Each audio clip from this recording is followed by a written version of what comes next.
మనం కనుక సకాలంలో రుణాలు తీసుకొని సకాలంలో చెల్లించేటువంటి పద్ధతులు చేస్తే రైతులు ఖచ్చితంగా ఉపయుక్తంగా ఉండేటువంటి ప్రభుత్వ పథకాలలో కేసీసీ అనేది అత్యంత ప్రాచుర్యం పొందింది. సో దీనికి సంబంధించి కూడా ఆల్రెడీ పలువురు రైతులు కూడా హర్షం వ్యక్తం చేసినటువంటి సందర్భాలు కూడా గతంలో కనబడినటువంటి పరిస్థితి. సో ఇవి కాకుండా గిడ్డంగులకు సంబంధించినటువంటి రుణాలు కూడా పలు సంస్థలు అందిస్తున్నటువంటి పరిస్థితి అయితే కనబడుతుంది.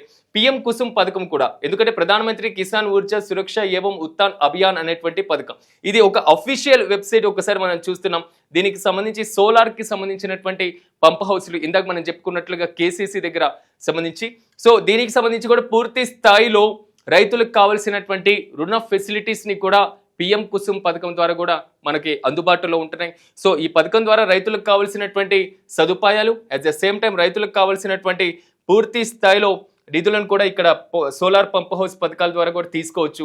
సో ఇందాక పూర్తి స్థాయిలో కేసీసీ అయితే ఏ విధంగా అయితే స్వల్పకాలికమైనటువంటి రుణాలు తీసుకునేందుకు వెసులుబాటు ఉంటుందో, అట్ ద సేమ్ టైం ఈ పిఎం కుసుమ్ ద్వారా కూడా రైతులకు అవసరమైనటువంటి సౌర పంపుల సంస్థాపన, దీనికి సంబంధించి 30 నుంచి 50% వరకు కేంద్ర ప్రభుత్వం సబ్సిడీ ఇస్తుంది.